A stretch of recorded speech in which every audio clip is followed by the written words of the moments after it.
ओम ज्ञानतिमिरन्दस्य ज्ञानाञ्जनशलाकया चक्षुरुन्मिलितं येन तस्मै श्रीगुरवे नमः। श्रीचैतन्यमनोभीष्टं स्थापितं येन भूतले स्वयं रूपः तदा मह्यं ददाति स्वदान्तिकं। वन्देऽहं श्रीगुरुं श्रीपदकमलं श्रीगुरुं वैष्णवांश्च श्रीरूपं जाग्रजातं सहगणरघुनाथान्वितं तं सजीवं साद्वैतं सावधूतं परिजनसहितं कृष्णचैतन्यदेवं श्रीराधा कृष्णपादान् सहगणान्विता श्रीविशाखान्वितांश्च हे कृष्णकरुणा सिन्धु दीनबन्धु जगत्पते गोपेश गोपिका कान्तराधा कान्त नमोस्तुते तप्त काञ्चन गौराङ्गी राधे वृन्दावनेश्वरी वृषभानुस्ते देवी प्रणमामि हरिप्रिये। वाञ्छाकल्पतरुभ्यश्च कृपा सिन्धुभ्येव च पतितानां पावनेभ्यो वैष्णवेभ्यो नमो नमः। जय श्री कृष्ण चैतन्य प्रभु नित्यानंद श्री अद्वैत गदाधर श्रीवासदि गौर भक्तवृंद। हरे कृष्ण कृष्ण कृष्ण हरे हरे, हरे राम राम राम हरे हरे। नमो विष्णुपादाय कृष्ण पृष्ठाय भूतले श्रीमते भक्तिवेदांत स्वामी नामने। नमस्ते सारस्वती देवे गौरवाणी प्रचारणे निर्विशेष शून्यवादी नारायण।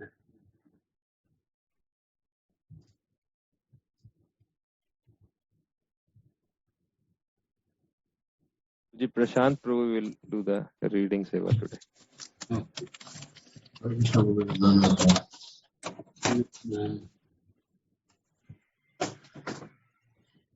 4.18 ना? Yes, Prabhu.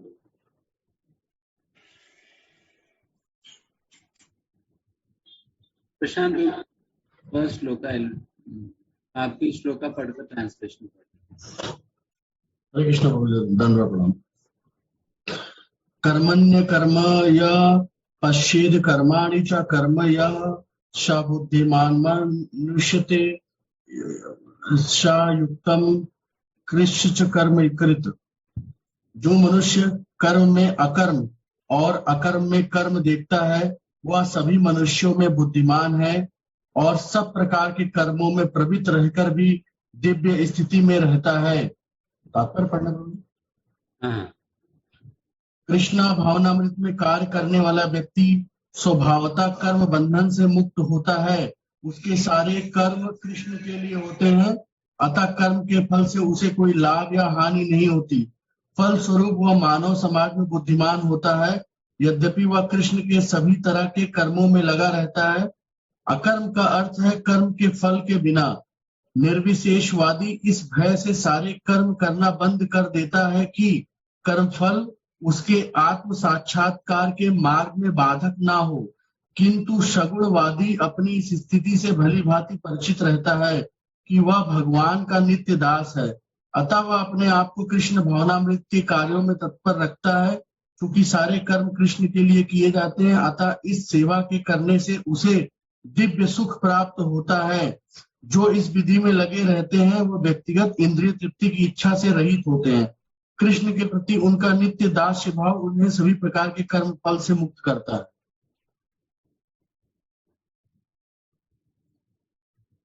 ओके।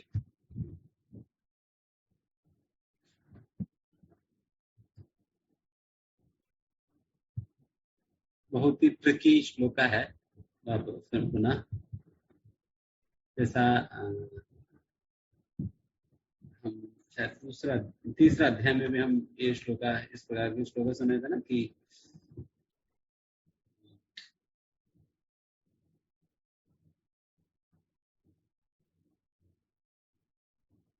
किसी का रात है, किसी और के लिए वो दिन है, और एक किसी का लिए वो दिन है और अन्यों के लिए वो रात है। तो उसी प्रकार से यहाँ पर भी उसी प्रकार की श्लोका है प्रकार से।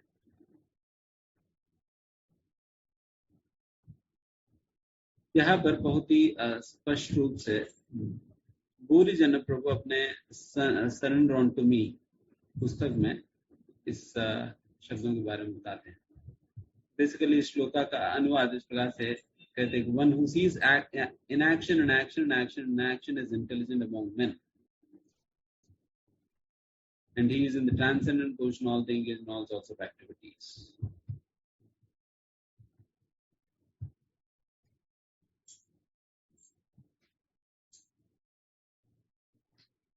कर्म में अकर्म को देखना, अकर्म में कर्म को देखना।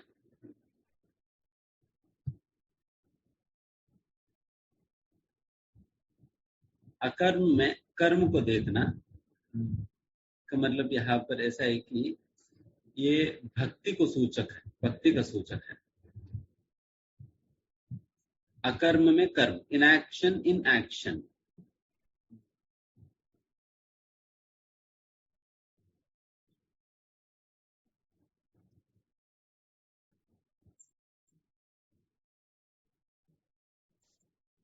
कर्म में अकर्म को देखना।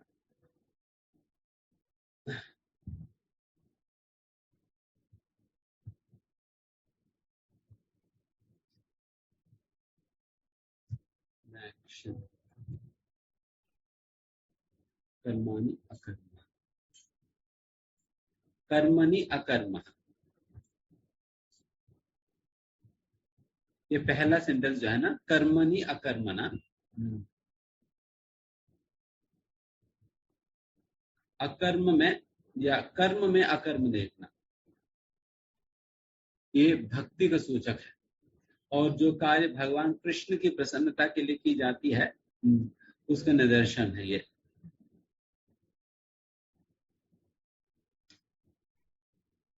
जैसा कि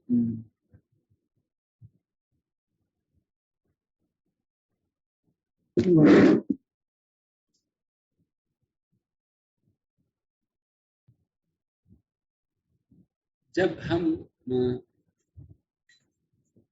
इस अध्याय की शुरुआत में ये बात तो बताई गई है किस प्रकार से एक व्यक्ति कर्म फल से मुक्त हो सकता है करके।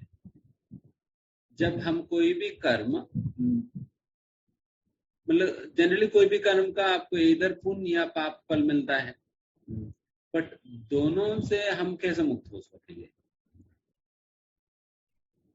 उसके विषय में तीसरा अध्याय में बताई है। बुद्धि युक्तो जहादी हो वे सुकृत दुष्कृते, सुकृति से और दुष्कृति से दोनों से हमें मुक्ति मिल सकेगी जब हम बुद्धि योग के अनुसार करेंगे कार्य।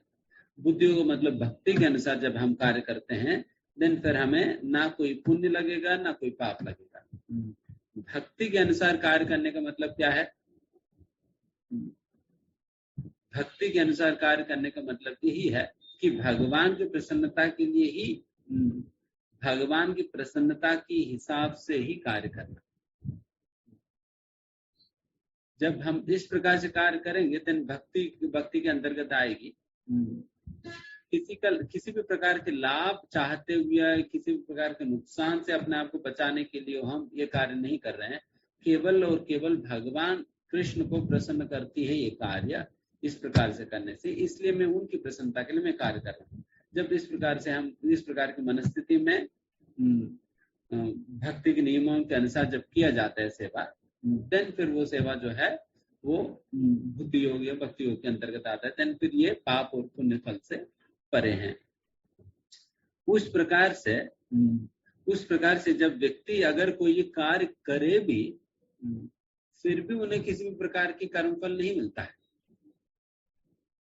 उस परिस्थिति में अगर कोई कार्य करे भी फिर भी उनको किसी प्रकार की कर्मफल नहीं मिलता है। उसी प्रकार से यहाँ पर ये सारा ज्ञान कौन किनको दे रहे हैं? मैं आपको, है ना, या कृष्ण अर्जुन को? कृष्ण अर्जुन को दे रहे हैं। कृष्ण अर्जुन को ये सारे ज्ञान दे रहे हैं। तो फिर अर्जुन की क्या दिक्कत था युद्ध करने के संदर्भ में ना? तो ये प्रयास यहाँ पर अर्जुन बहुत डरे थे कि मैं इस प्रकार से मुझे एक कर्म फल से मैं बच जाऊंगा करके। इसलिए यहाँ पर भगवान ने एक प्रकार से क्लैरिफिकेशन दी है कि देखिए आप कार्य करते हुए भी वो अकार्य का ही बराबर है, क्योंकि ये कार्य आप अपनी इच्छा के अनुसार नहीं कर रहे हैं बल्कि मेरे कहने पे भक्ति के अनुसार आप कर रहे हैं। ये कार्य इस प्रकार से युद्ध करना, हालांकि ये कोई जो साधारण कार्य जैसा लगे भी, फिर भी आप मेरी कहने पर आप कर रहे हैं, भक्ति के अंतर्गत आप रहते हुए कर रहे हैं, तो इसलिए ये एक्शन होते हुए भी इनएक्शन ही है करके, मतलब इसका कोई प्रतिफल आपको नहीं मिलेगा। उसी प्रकार से हम अगर जीवन में हर एक कार्य उसी प्रकार से अगर हम करें, भक्ति के अंतर्गत हम रहते हुए हम करें, देन फिर उन कार्यों को किसी भी प्रकार का हमें कर्मफल नहीं मिलेगी। एंड फिर कर्मफल नहीं मिलेगी तो इसका मतलब हमारा कोई पाप या पुण्य दोनों अकाउंट्स में कोई डिपॉजिट नहीं है। कोई डिपॉजिट नहीं है तो जल्दी ही काली हो जाएगी। देन फिर आप जैसा आपका पाप पुण्य की अकाउंट काली हो गया, देन फिर भगवान आपको बहुत दाम भेज ले आएंगे। तो उस प्रकार से जब भक्ति के क्षेत्र के अंतर्गत रहते हुए जब हम कार्य करेंगे, वो कार्य ऑल्दो एक्शन है, वो एक्टिविटी है, बट फिर भी उसका कोई कर्मफल नहीं, इसलिए वो अकर्म के अंतर्गत ही गिना जाता है। इसलिए इनएक्शन इन एक्शन कर कहा जा रहा है। इनएक्शन इन एक्शन, अकर्मा इन कर्मा।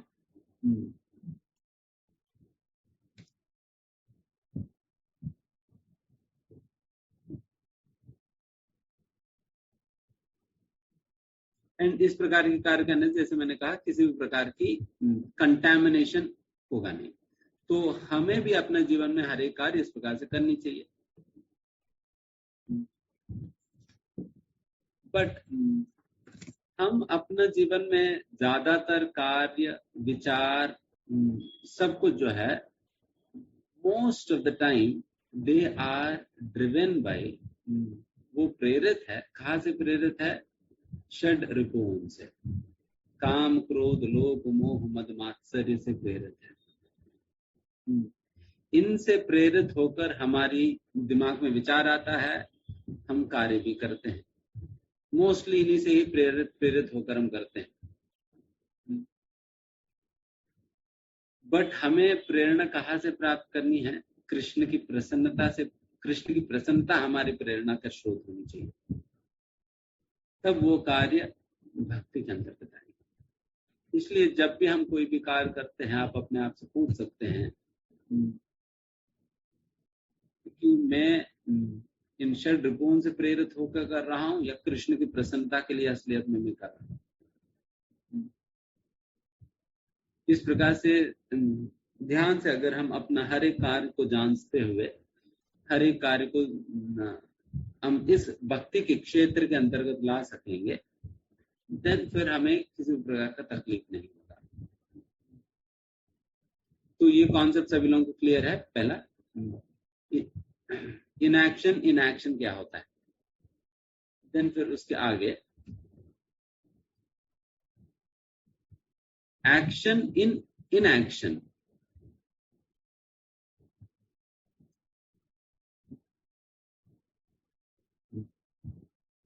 कोई बिल्कुल कोई कार्य नहीं कर रहा है, बिल्कुल शांति से बैठे हैं, लग सकता है ये बहुत बड़ा संत है, बहुत बड़ा महात्मा है, बट यहाँ पर दिखाई जा रही है कि बेटा ये मतलब दिखने के लिए है कि बहुत बड़ा सन्यासी, बहुत बड़ा महात्मा है, बट असलियत में एक्शन इन इनएक्शन, वो कार्य ना करते हुए भी वो कार्य कर ही रहा है। वो कैसे है, क्या है, अभी देखिए।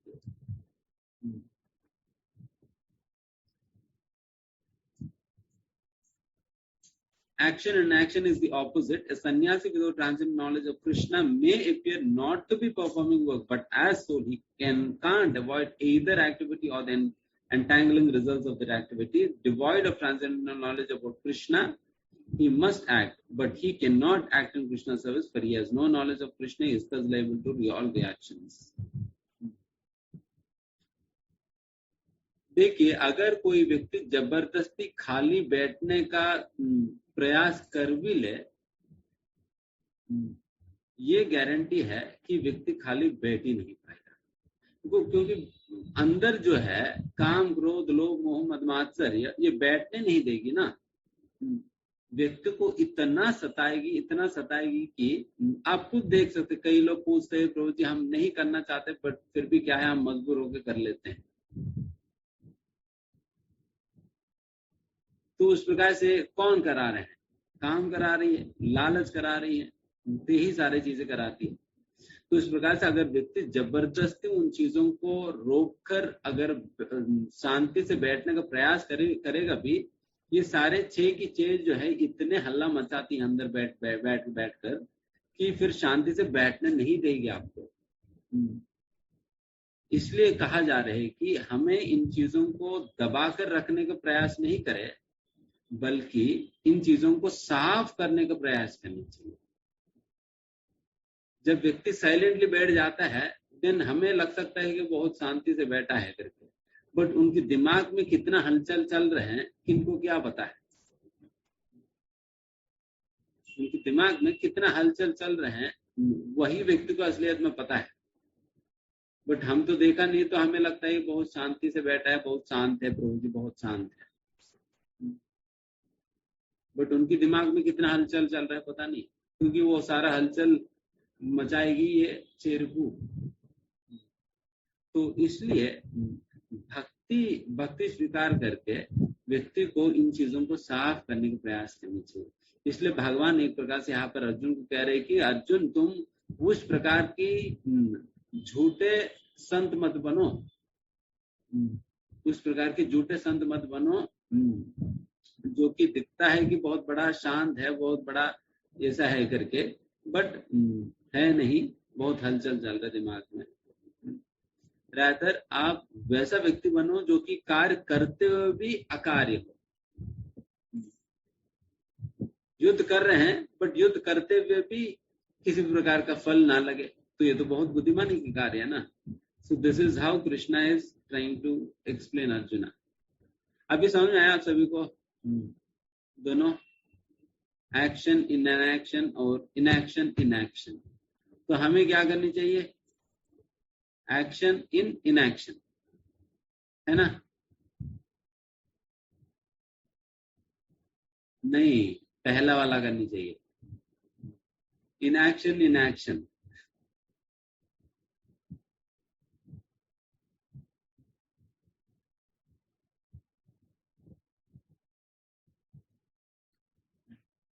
देखिए, जब हम जब दबाकर बैठने का प्रयास करेंगे ना, वो एग्जैक्टली उसी प्रकार से है कि जैसे कि कोई स्प्रिंग बोर्ड होता है ना, स्प्रिंग बोर्ड आपने देखो, पता नहीं, स्प्रिंग बोर्ड या सिंपल स्प्रिंग भी लीजिए आप, स्प्रिंग लेके आप दबा कर रखिए, आप जितना देर तक आप दबा कर रखेंगे उतना देर तक वो शांत रहेगी, और जैसा आपने छोड़ा क्या होगा? फिर उछलेगी। तो उसी प्रकार से जब आप दबाकर बैठेंगे काम, क्रोध, लोभ, मोह, मद, मात्सर्य को, देन फिर वो स्प्रिंग जैसे ही काम करेगी, जैसा आप छोड़ेंगे ढक्कन, देन फिर तुरंत वो उछलेगी, क्योंकि वो खत्म नहीं हुआ, वो तो है वहां पर। तो इसलिए कहा जाता है कि उन चीजों को दबाकर नहीं रखने को, बल्कि उसे साफ करना है, हमें उसे साफ करना है, वो साफ होगी भक्ति से। और भक्ति का मतलब यही है, जैसा कहा गया कि बिकॉज अर्जुना वो का अपना युद्ध कर रहे हैं भगवान कृष्ण की कहने के अनुसार, उसी प्रकार से जब हम अपने कार्य एक वरिष्ठ भक्तों की निर्देशन के अनुसार हम करेंगे, देन फिर उन कार्यों को हम धीमे धीमे भक्ति में ला सकते हैं। क्योंकि अगर हम अपने मन से करेंगे, देन फिर क्या होगा? हमारा मन तो ऑलरेडी 6 रिपुओं से इन्फ्लुएंस्ड है ही। तो इसलिए आपकी मन के अनुसार जब आप करेंगे, इसकी प्रभाव जो है आपके डिसीजंस पे, कार्यों पे पड़ेगा। इसलिए वैसा व्यक्ति से आप निर्देशन लीजिए जिनके निर्देशन के अनुसार, जिस प्रकार से कृष्ण के निर्देशन के अनुसार अर्जुन कार्य कर रहे हैं, उसी प्रकार से किसी वरिष्ठ वैष्णव के निर्देशन के अनुसार हम अपना जीवन में सारे कार्यों का हमें निर्वहन करनी चाहिए। तब ये श्लोक का एग्जैक्टली आप पालन कर सकेंगे। अगर खुद ही डिसीजन ले लेंगे हर प्रकार से, देन फिर गड्ढे में गिरेंगे। तो ये सिद्धांत है। तो ये एप्लीकेशन पॉइंट है जो हमें अपने जीवन में ये श्लोक अगर उतारना है तो इस प्रकार से करने का।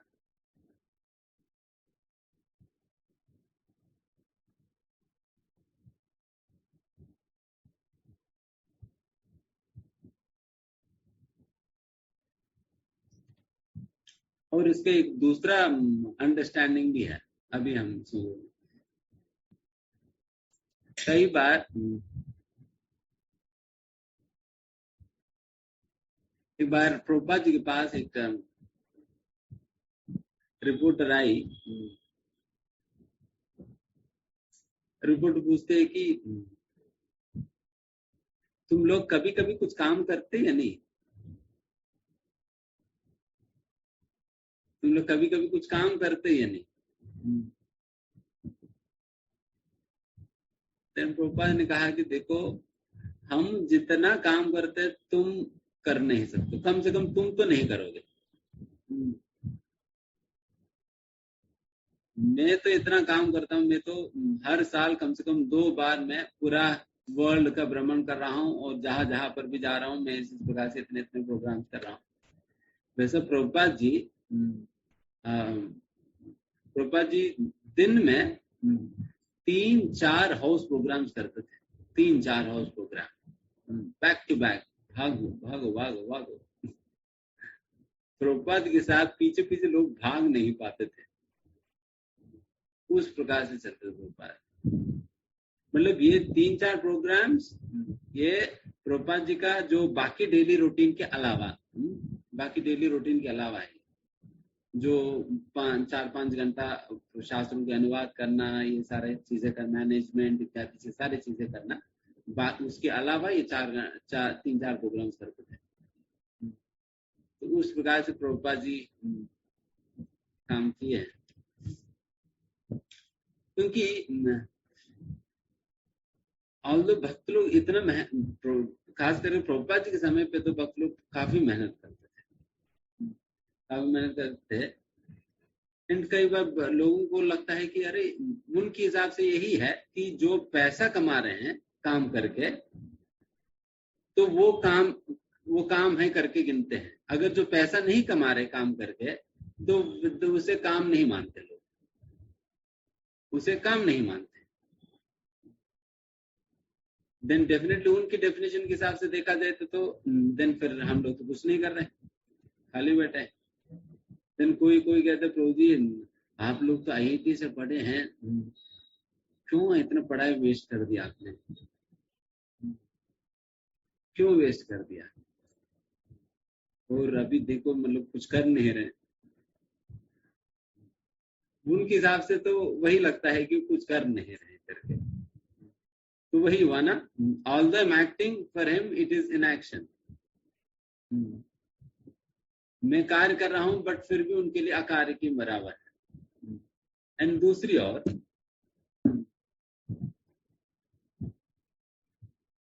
हम कैसे देखते हैं, हे मूर्ख, तुम सुबह से लेकर रात तक गधे की तरह काम करते हो बट अंत में जाकर घास खाते हो। क्या घास है आपकी? 4 रोटी और 1 सब्जी, ये घास खाते हैं। एंड फिर जब आपकी जीवन खत्म हो जाएगी, जब आप निकलेंगे यहाँ से, देन वो घास भी साथ नहीं आएगी, कुछ भी साथ नहीं चलेगी। जो कुछ भी आपने इतना मेहनत करके कमाया है दिन भर, तो सारा कुछ तो आपके साथ चलेगा नहीं। इसका मतलब आपका जो मेहनत की रिजल्ट तो 0 है। तो अगर वो जैसा फिजिक्स में फिजिक्स में एक ऐसा प्रिंसिपल होता है कि अगर कोई जैसा अगर मान लीजिए कि मैं यहाँ से वृंदावन जाऊं और फिर वृंदावन से मैं वापस लौट आऊं, देन फिर मेरा नेट डिस्टेंस ट्रैवल कितना आएगी? 0 है ना।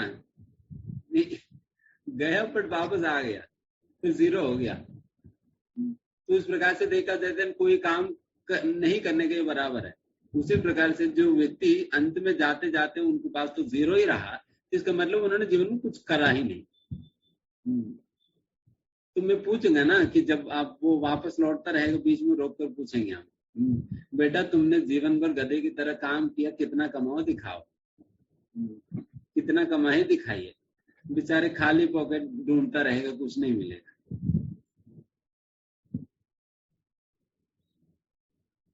तो इस प्रकार से क्या खाली पॉकेट कौन चुरा लिया सारा पैसा?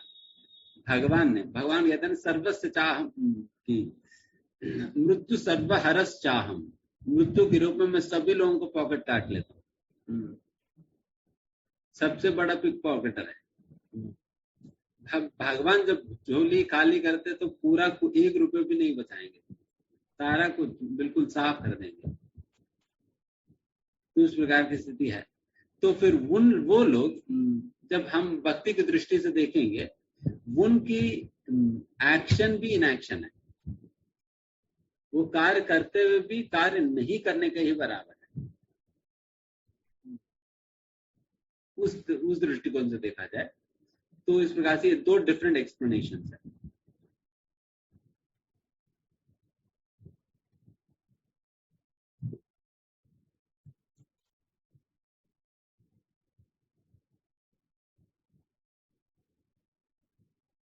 यस्य सर्वे समारंभा काम संकल्प वर्जिता ज्ञानाग्निदग्ध कर्माणं तम आहु पंडितम बुधाः। जिस व्यक्ति का प्रत्येक प्रयास इंद्रिय तृप्ति की कामना से रहित होता है, उसे पूर्ण ज्ञानी समझा जाता है। उसे ही साधु पुरुष ऐसा कर्ता कहते हैं, जिसने पूर्ण ज्ञान की अग्नि से कर्म फलों को भस्मसात कर दिया है। तात्पर्य: केवल पूर्ण ज्ञानी ही कृष्ण भावना भावित व्यक्ति के कार्यकलापों को समझ सकता है। ऐसे व्यक्ति में इंद्रिय तृप्ति की प्रवृत्ति का अभाव रहता है। इससे यह समझा जाता है कि भगवान के नित्य दास के रूप में उसे अपने स्वाभाविक स्वरूप का पूर्ण ज्ञान है, जिसके द्वारा उसने अपने कर्म फलों को भस्म कर दिया है। जिसने ऐसा पूर्ण ज्ञान प्राप्त कर लिया है, वह सचमुच विद्वान है। भगवान की नित्य दासता के इस ज्ञान के विकास की तुलना अग्नि से की गई है। ऐसी अग्नि एक बार प्रज्वलित हो जाने पर कर्म के सारे फलों को भस्म कर सकती है।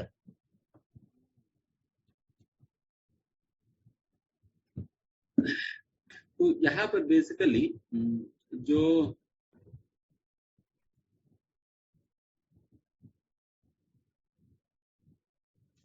पहला वाला श्लोका के एक प्रकार से एक विस्तार है।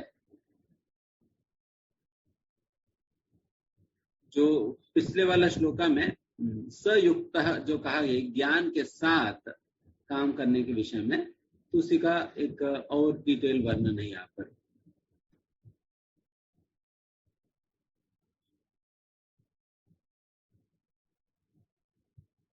इसमें यहाँ पर प्रभुपाद कहते हैं केवल वो व्यक्ति जो कि ज्ञान में पूर्ण रूप से स्थित है, वही व्यक्ति कृष्ण भावनामृत की या कृष्ण भावनामृत में स्थित व्यक्ति के कार्यों को समझ सकता है। बाकी सभी लोग ऐसे ही कहते हैं ना, अरे तुम लोग तो पागल है क्या, अभी से भक्ति कर रहे, अभी से माला जोली पकड़कर घूमते रहते हैं, कोई काम धंधा नहीं करते हैं,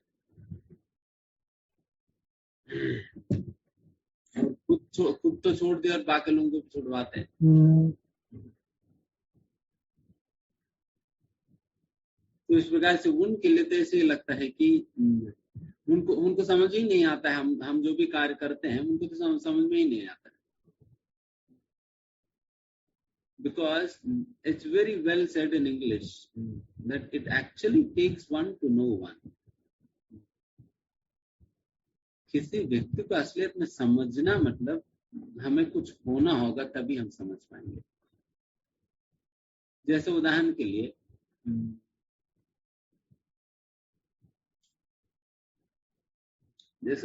आप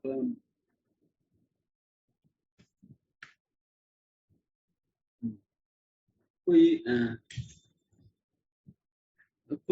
भी डिश आप बनाएंगे, खाना कोई डिश बनाएंगे, उस डिश मतलब कोई भी व्यंजन आप बनाएंगे, उस व्यंजन के ऊपर सभी लोग कमेंट नहीं कर सकेंगे।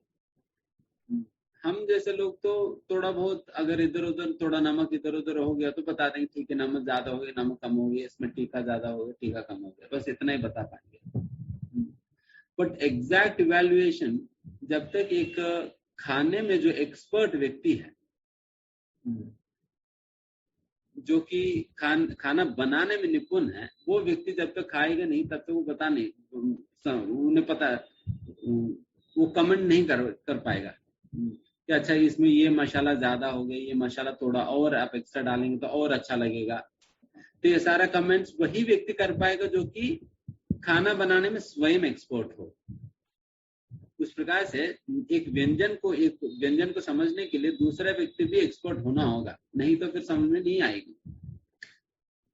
गाड़ी भी ऐसी, उदाहरण आपकी गाड़ी खराब है, हम भी उस गाड़ी को देखकर हम क्या समझ पाएंगे?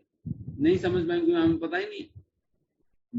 अगर कोई व्यक्ति आकर, कोई मैकेनिक आकर कुछ बोल भी दे, हम तो उनकी ओर देखते रहेंगे, वो क्या बोल रहे समझ नहीं आता। वो कहते हैं देखिए इसमें पिस्टन खराब है, इसमें ये खराब है, वो खराब है, हमें पता ही नहीं क्या होता है।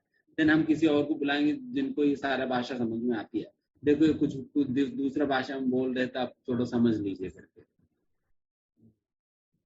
देन फिर वो व्यक्ति आकर, जिनको थोड़ा बहुत गाड़ी के विषय में जानकारी है, फिर वो आकर सुनेगा, अच्छा ये बात है, देन फिर वो समाधान देगा।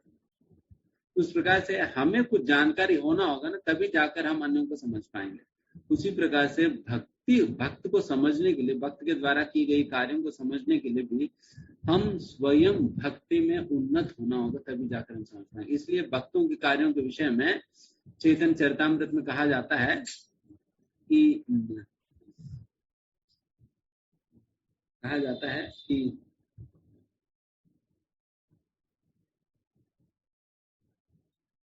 वैष्णवेर क्रिया मुद्रा, वैष्णवों की कार्यकलाप गुंज न पाए, कोई व्यक्ति समझ भी नहीं पाएगा, समझ ही नहीं आएगी कि क्यों कर रहे, किस लिए कर रहे, किसी को समझ नहीं आता। उन लोगों को तो लगता है ये सारा पागलपन है। जैसा हम जब ज्वाइन किए थे, मतलब सभी लोगों को यही लग रहा था कि हम पागल बन गए।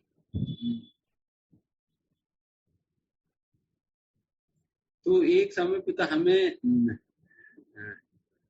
काउंसलिंग के लिए ले गए थे किसी के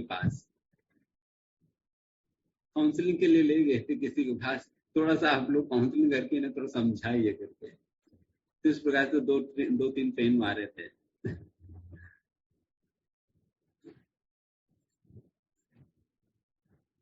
बट फिर हम लोग कौन समझा पाएगा, तो फिर समझा नहीं पाए, क्योंकि उनको समझ में नहीं आ रहा था कर क्या रहे हैं। उनको तो लग रहा थी तो पागलपन है, क्यों कर रहे इस प्रकार से। तो उसी प्रकार से लोग समझ नहीं पाएंगे भक्तों के कार्यों को।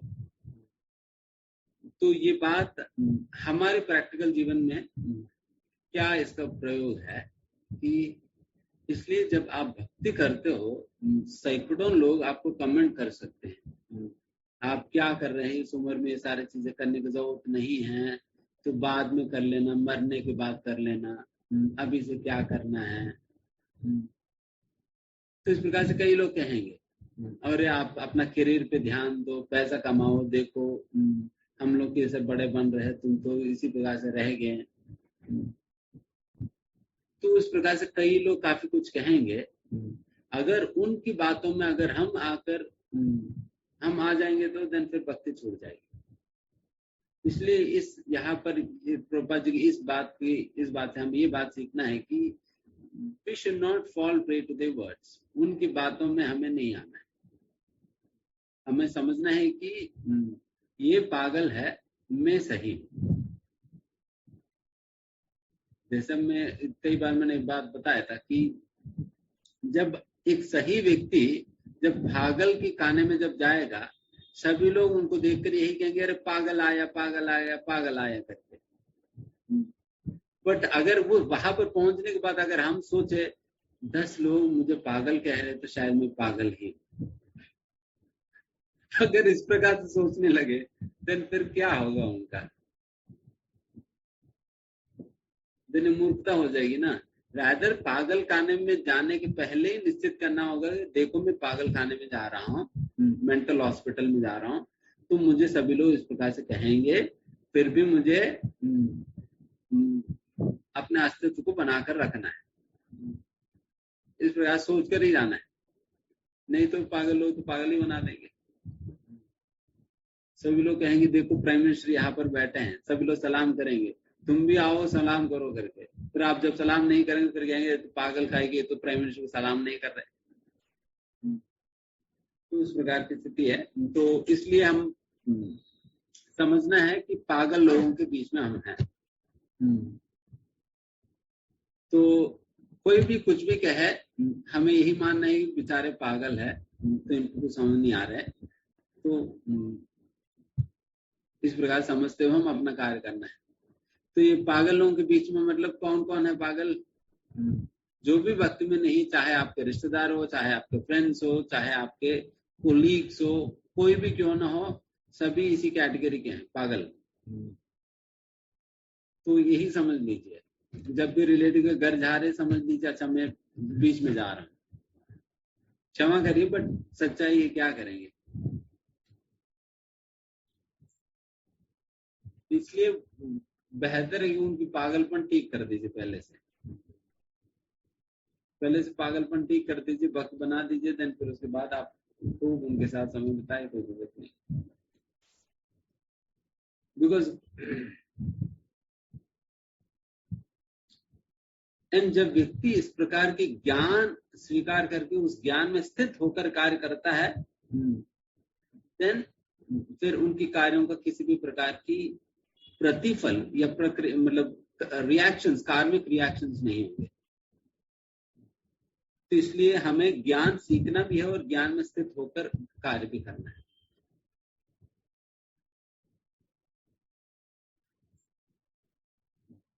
ये सबसे महत्वपूर्ण बात यहाँ पर कहा जा रहा है, यस्य सर्वे समारंभ काम संकल्प वर्जिता,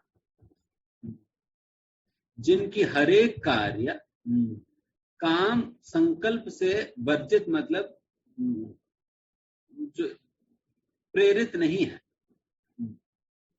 काम से प्रेरित नहीं है, कि जिनकी हरेक कार्य, वो व्यक्ति असलियत में ज्ञान में स्थित है।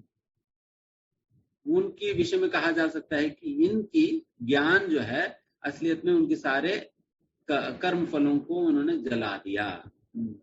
ज्ञानाग्नि दग्ध कर्माणाम,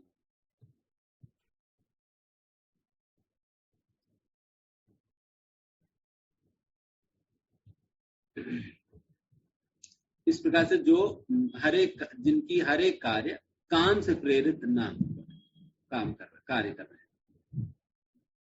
अगर हम काम से प्रेरित हो रहे हैं और उस प्रेरणा से हम कार्य कर रहे हैं, देन हम चाहे हम कितने भी श्लोका या आने के बाद भी, कितना भी पढ़ाई करने के बाद भी, हम अनपढ़ व्यक्ति का ही बराबर है, अगर हम अपना कामनाओं को पूर्ति करने के लिए कार्य कर रहे हैं तो।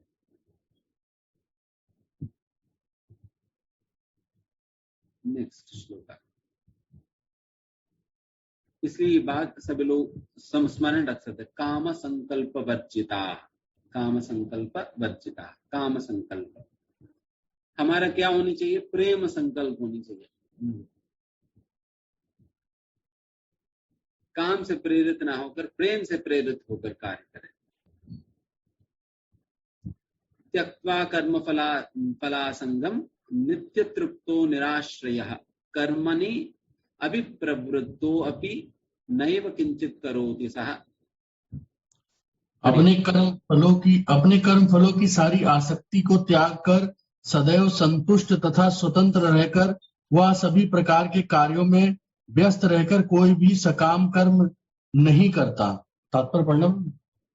हाँ, तात्पर्य, कर्मों के बंधन से इस प्रकार की मुक्ति तभी संभव है जब मनुष्य कृष्णा भावना भावित होकर हर कार्य कृष्ण के लिए करे।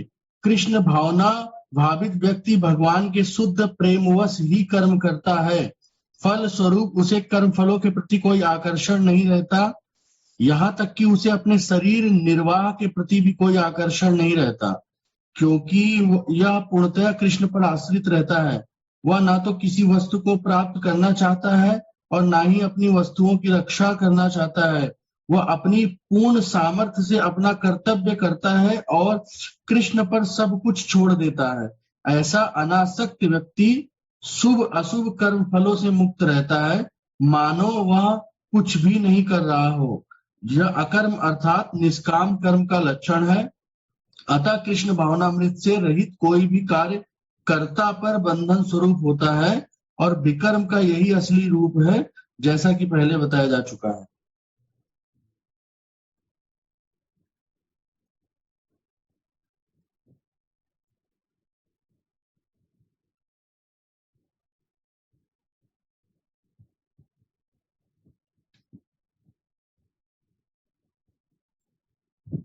त्यक्त्वा कर्म फलासंगम, कर्म फलों को त्याग दिया, त्याग कर, कर्म फलों को त्याग कर, नित्य तृप्तो हमेशा संतुष्ट रहकर, निराश्रय एंड स्वतंत्र होकर,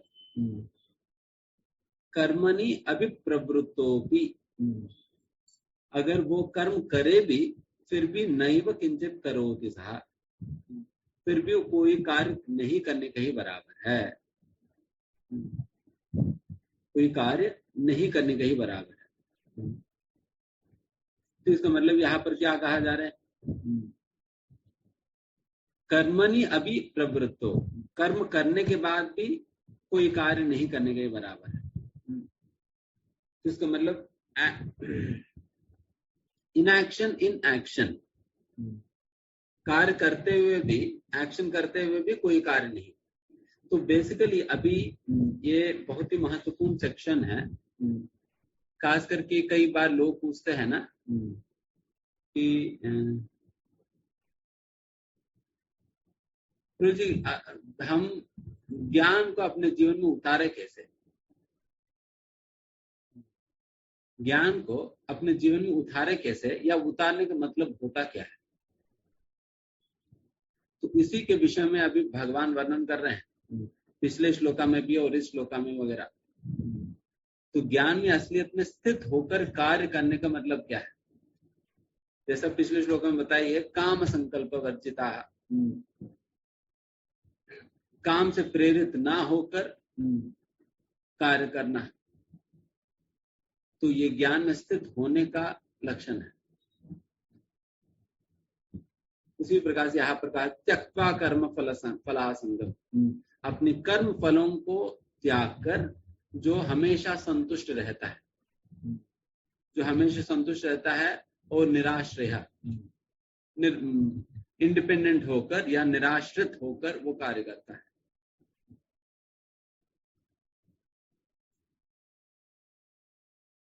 He performs no fruit. तो यहाँ पर एक बात समझना चाहिए कि ये प्रभुपाद जी बहुत सुंदर बात कहते हैं, हम अपने कार्यों को, जीवन में सारे कार्यों को कैसे हम निर्वाहन करें।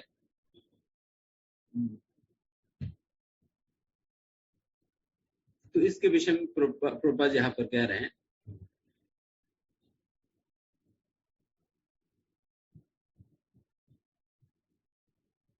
मतलब हम अपना दैनिक जीवन, खास करके गृहस्थों के लिए काफी महत्वपूर्ण सेक्शन है ये तात्पर्य। एक बात समझिए, एक कृष्ण भावनामृत व्यक्ति अपना गृहस्थ जीवन या अपना घर पे कैसे रहेगा। कृष्ण भावनामृत व्यक्ति, जैसे मैंने कहा, पहले कहा, काम से प्रेरित ना होकर प्रेम से प्रेरित होकर कार्य करेगा। A Krishna conscious person acts out of pure love for the Supreme Lord and therefore he has no attraction with the results of action. क्योंकि वो प्रेम से प्रेरित होकर कार्य कर रहे, इसलिए उनको फलों के प्रति किसी प्रकार की आसक्ति नहीं है। अभी देखिए, वो अपने स्वयं का मेंटेनेंस पे भी, पर्सनल मेंटेनेंस पे भी उनको आसक्ति नहीं है। पर्सनल मेंटेनेंस पे भी आसक्ति नहीं है, मतलब इसका मतलब ये है कि हम अपने स्वयं का इसके लिए, सुविधाओं के लिए हम प्रयास नहीं करते हैं। हम अपने स्वयं का सुविधाओं के लिए प्रयास नहीं करते हैं, उसके लिए मेहनत नहीं करते। अगर केवल अपना स्वयं का सुविधा देखते हुए हम अपना मेहनत करके चीजों को हम प्राप्त कर रहे हैं, देन फिर वो कृष्ण भावनामृत कार्यों की विपरीत हो जाएगी। अगर हमारे अगर इतना ही संकल्प है, मुझे एक अच्छा गाड़ी खरीदना है, अच्छा गाड़ी मिलेगा तो मैं घूम सकता हूँ, नोएडा में इधर उधर जा सकता हूँ, देन फिर गया काम संकल्प, क्योंकि मेरा कामना, मेरा स्वार्थ के संकल्प लेकर मैं गाड़ी खरीद रहा हूँ, देन फिर वो काम संकल्प हो जाएगी। अगर मैं सोचूं अच्छा गाड़ी मिलेगी तो देन हम, अभी तो हमें मंदिर जाने वाने में हमें बहुत दिक्कत होती है, अगर गाड़ी मिलेगा तो हम आसानी से मंदिर भी जा सकते हैं एंड हम अपना प्रचार कार्यों को बढ़ा सकते हैं, क्योंकि अभी मुझे किसी और के लिए वेट करने की जरूरत नहीं, बल्कि मैं खुद ही जा सकता हूँ, गाड़ी में जाकर मैं प्रचार कार्य कर सकता हूँ। तो इस प्रकार ये एंकरेजमेंट मिलेगा, है ना। तो उस प्रकार की चिंता होनी चाहिए। जैसे हम जब हम बेस में, तब हम कोई कॉलेज में प्रचार करने जाते थे, तो मैं और एक और डिवोटी जो है, फिर हम दोनों प्रोग्राम अपना ऑफिस खत्म करने के बाद फिर वो हमारे ऑफिस आते थे, तो फिर मुझे पिकअप करके फिर हम बेस आते थे। तो बेस आने के बाद प्रसाद विशाद सारे डब्बे वब्बे में पैक करके हम ले जाते थे। तो बाइक ही था, तो बाइक पे ही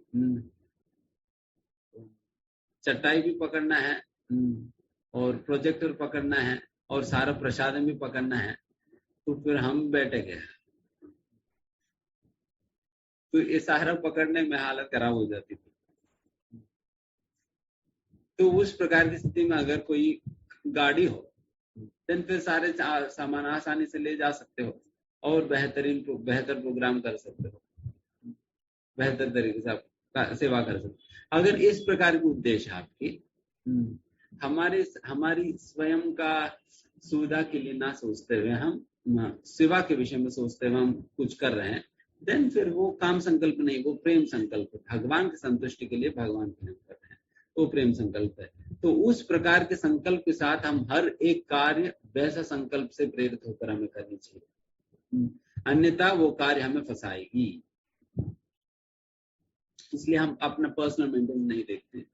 पर nor is he anxious to secure things, nor to protect things already in his possession. केवल चीजों को एकत्रित करने में और जो चीज उनके पास ऑलरेडी है उन्हें संरक्षण करने में उनकी ज्यादा ध्यान नहीं है। उनका हमेशा भगवान की सेवा के विषय में वो सोचता है। He does his duty to the best of his ability and leaves everything to Krishna. And सेवा भी कैसे करते हैं? सेवा भी हमें ऐसा करना चाहिए कि हम अपना क्षमता के अनुसार जो भी बेस्ट हो सके हम करेंगे, और उसके ऊपर जो कुछ भी है फिर हम भगवान के ऊपर छोड़ेंगे। इसलिए बहुत सुंदर कहावत है कि do your best and leave the rest to Krishna. आप अपना बेस्ट करिए, फिर उसके ऊपर जो कुछ भी है फिर बाकी आप भगवान पे छोड़ दीजिए। बट हम अपना प्रयास में तो बिल्कुल बेस्ट देना है। कई बार लोग हतोत्साही हो जाते हैं। एक बार भक्तिदास महाराज के पास कोई भक्त लोग गए थे, फिर भक्त लोग थोड़ा निराश थे कि क्योंकि भक्तिदास महाराज के समय पे लोग प्रोग्राम में नहीं आ रहे थे। बेचारे वो लोग भक्तों से स्टार्ट किया, फिर कोई आ नहीं रहे। देन भक्तिदास महाराज ने उनको ये कहा कि देखिए, जब आप प्रचार करते हो, चाहे कोई नहीं भी सुने या कोई नहीं भी आए, दीवारों को सुनाओ। जैसे कई बार मैं ब्लैक स्क्रीन को सुनाता हूँ, कई बार हम ब्लैक स्क्रीन को सुनाते हैं, तो उसी प्रकार से ही हम कह रहे थे बक्सदान महाराज की दीवार को सुना दो, कोई बात नहीं, ये समझ लो कि दीवार के पीछे कोई है। उसी प्रकार से हम भी समझते हैं कि इस ब्लैक स्क्रीन के पीछे कोई है, इसी प्रकार से मानते हुए हम भी प्रवचन दे देते हैं, क्योंकि इससे कम से कम हम तो, हमारा तो बहुत ही रिविजन हो जा रहे हैं, बाकी किसी को हो या ना हो।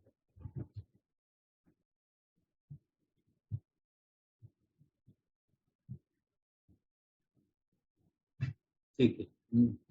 निराशर्यत चित्तात्मा त्यक्तात् सर्व परिग्रह शारीरम केवलम कर्मा कुर्वन् नाप्नोति किल्बिषम्। ऐसा ज्ञानी पुरुष पूर्ण रूप से संयमित मन तथा बुद्धि से कार्य करता है, अपनी संपत्ति के सारे स्वामित्व को त्याग देता है और केवल शरीर निर्वाह के लिए कर्म करता है। इस तरह कार्य करता हुआ वह पाप रूपी फलों से प्रभावित नहीं होता है। तात्पर्य, कृष्ण भावना भावित व्यक्ति कर्म करते समय कभी भी शुभ या अशुभ फल की आशा नहीं रखता। उसके मन तथा बुद्धि पूर्णतः वश में होते हैं। वह जानता है कि वह परमेश्वर का भिन्न अंश है, अतः अंश रूप में उसके द्वारा संपन्न कोई भी कर्म उसका न होकर उसके माध्यम से परमेश्वर द्वारा संपन्न हुआ होता है।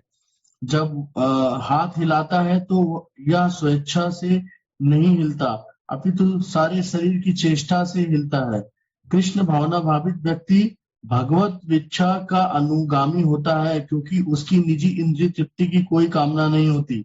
वह यंत्र के एक पुर्जे की भांति हिलता डुलता है। जिस प्रकार रख रखाव के लिए पुर्जे को तेल और सफाई की आवश्यकता पड़ती है, उसी प्रकार कृष्ण भावना भावित व्यक्ति कर्म के द्वारा अथवा निर्वाह करता रहता है, जिससे यह भगवान की दिव्य प्रेम भक्ति करने के लिए ठीक बना रहे।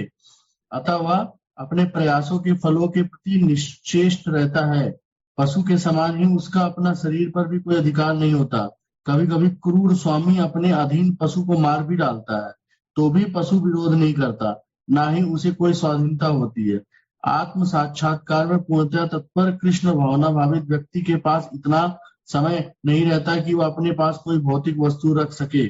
अपने जीवन निर्वाह के लिए उसे अनुचित साधनों के द्वारा धन संग्रह करने की आवश्यकता नहीं रहती।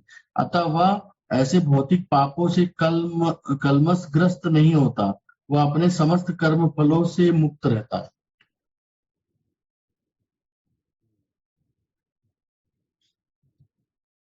अभी ये जो 20वां श्लोका से जो भी 5 श्लोका ये जो है, इन 5 श्लोकों में हम अपने कार्यों को कैसे करना चाहिए इसके विषय में भगवान बता रहे हैं। इसका अगर आपसे जब आप लोग अध्ययन करेंगे देन बेहतर होगा कि आप अगर सारे पॉइंट्स नोट कर लीजिए कि क्या क्या हमारी एक्टिविटी का क्वालिफिकेशंस क्या क्या होनी चाहिए। जैसा काम संकल्प वर्जिता त्यक्त्वा कर्म फल संगम, तो इस प्रकार से आप पॉइंट बनाते हैं। फिर कोई भी एक्टिविटी मतलब सारे जो भी आप 5-6 फॉर्मूला जो भी है, ये 5-6 चीजें जो है उस एक्टिविटी के अंतर्गत होनी चाहिए। तो उस प्रकार से हमें अपना एक्शंस की वैल्यूएट करनी है। और यहाँ पर बहुत ही महत्वपूर्ण बात प्रभुपाद जी यहाँ पर ला रहे हैं।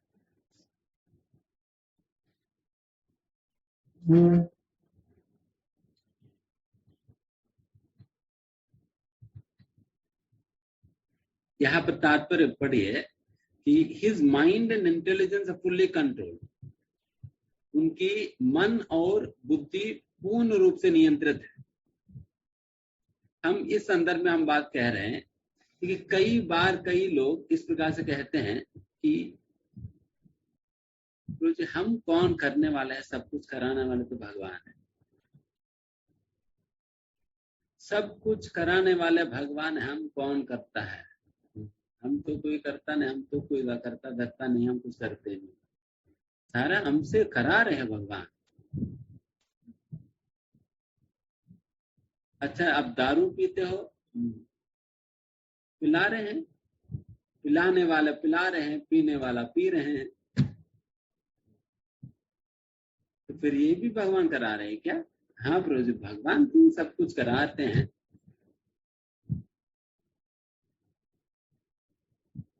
भगवान जब बुलाएंगे हम आएंगे मंदिर।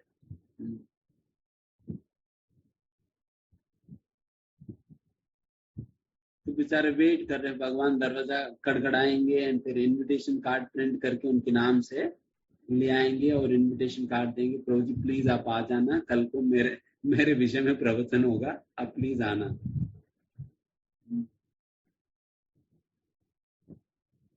तो इस विषय में अभी यहाँ पर बात कर रहे हैं कि असलियत में ये यस, सच में ये तो सही है कि सब भगवान कराते हैं,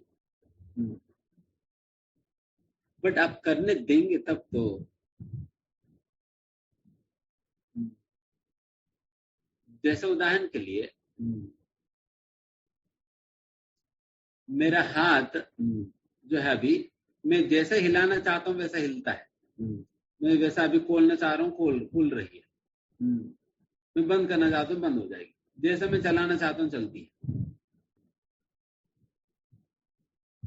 बट जब मेरी हाथ पैरालाइज हो जाएगी, मेरा हाथ पैरालाइज हो गया, देन उस परिस्थिति में मैं हिलाना चाहूं भी फिर भी हिलेगा नहीं ना, हिलाना चाहूं तब भी हिलेगा नहीं। इसका मतलब मेरी अनुसार नहीं चल रहा मेरी हाथ उस समय, अभी स्वस्थ कंडीशन में है मेरी हाथ, तो इसलिए मेरे अनुसार मेरी हाथ चल रही है, मैं जैसे हिलाना चाहता हूँ हिल रही है।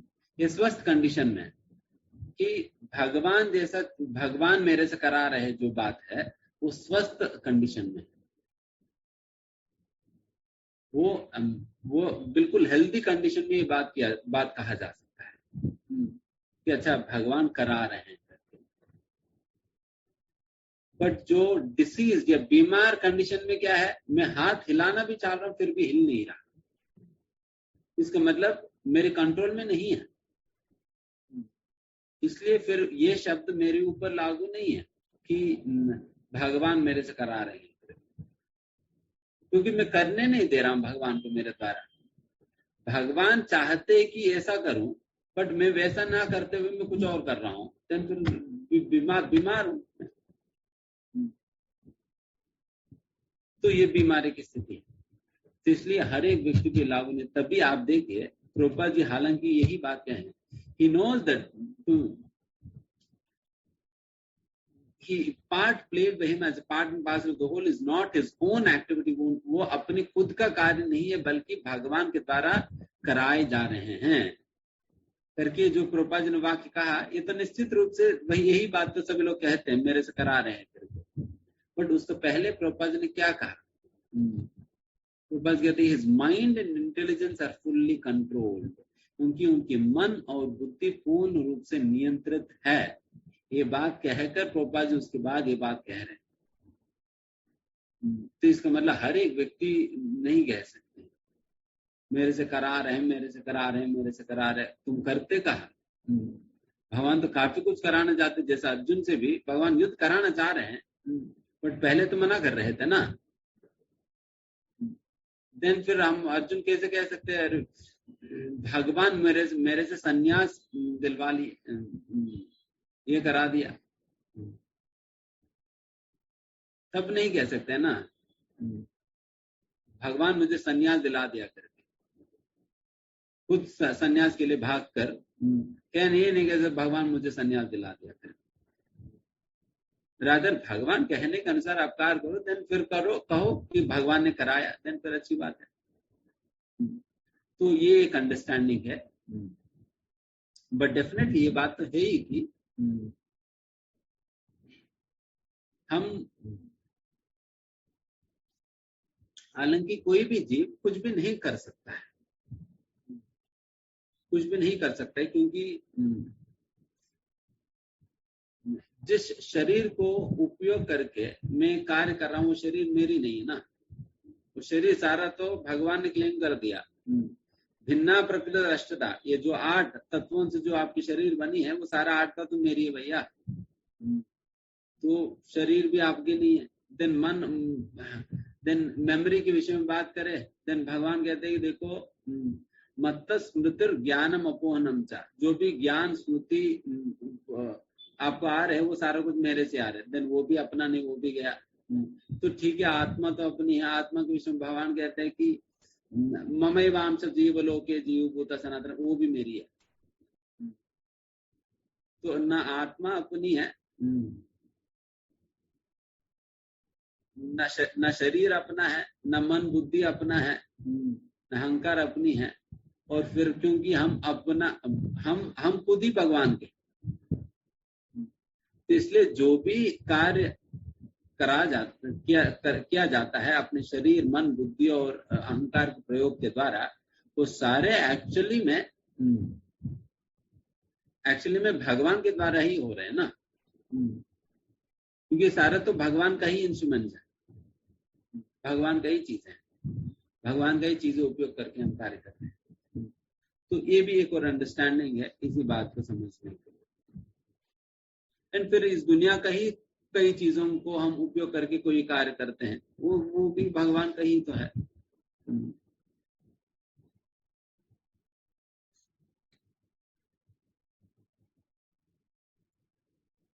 इसलिए हम यहाँ पर काम संकल्प वर्जिता, मतलब अपने काम से अपने कामनाओं को पूर्ति करने के लिए उन चीजों को प्रयोग ना करते हुए भगवान की है सब कुछ, इसलिए भगवान की सेवा में उपयोग करें।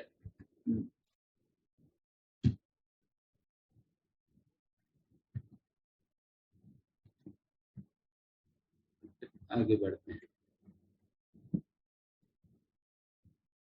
रूपज कह रहे कि देखिए, Krishna conscious person fully engage in self, very little time to falsely possess any material object. Krishna भावनामृत व्यक्ति के पास समय ही नहीं होता है चीजों को एकत्रित करके उन्हें ये करने के लिए, उनके पास समय ही नहीं होता है। तो उतना हमें अपने आप को व्यस्त रखनी चाहिए कृष्ण भावनामृत के कार्यों में, ताकि हमारे पास कोई गलत कार्य करने का समय ही ना बचे। देखिए, माया को घुसने का आप समय छोड़ेंगे तो माया घुसेगा, आप समय ही नहीं छोड़ेंगे माया को घुसने का तो माया घुसे भी कहा, बेचारे वेट करते रहेगी बाहर, मुझे कब अपॉइंटमेंट देगा, कब अपॉइंटमेंट देगा। आप कहेंगे कि माया तुम्हारे लिए सारे अपॉइंटमेंट आ जाओ करके, देन फिर सारा दिन खा जाएगी। पहले से बाहर रख दीजिए, देखिए मेरे पास समय नहीं है, जब समय होगा बुलाऊंगा, बाहर खड़ा कर दो।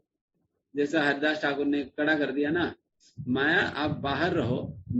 जब वेश्या आई उनके पास, हरिदास ठाकुर, मेरा माला खत्म नहीं हो रहा, माला खत्म होने के बाद मैं आपकी इच्छा पूरा करूंगा। बट माला का बहुत खत्म होगी कि इच्छा का पूरा करेंगे। 3 दिन हो गया, कभी माला खत्म होता ही नहीं इनकी। तो फिर इसलिए आप अपने आप को इतना व्यस्त रखिए ताकि आपके पास समय ही नहीं बचे माया के लिए।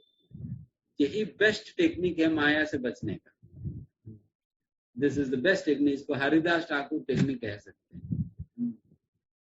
माया से बचने की बेस्ट टेक्निक है, अपने आप इतना व्यस्त रखो भगवान की सेवा में कि आपके पास माया के लिए कोई समय ही ना बचे।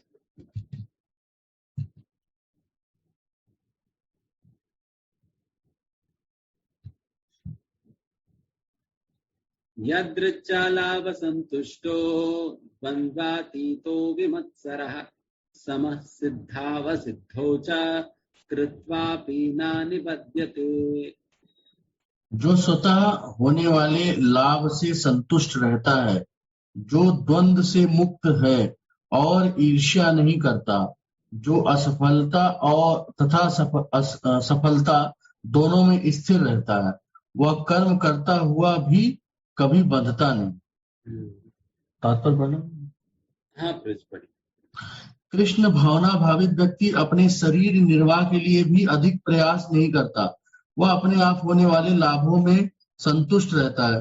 वह न तो मांगता है न उधार लेता है, किंतु यथा सामर्थ्य वह सच्चाई से कर्म करता है और अपने श्रम से जो प्राप्त हो पाता है उसी से संतुष्ट रहता है।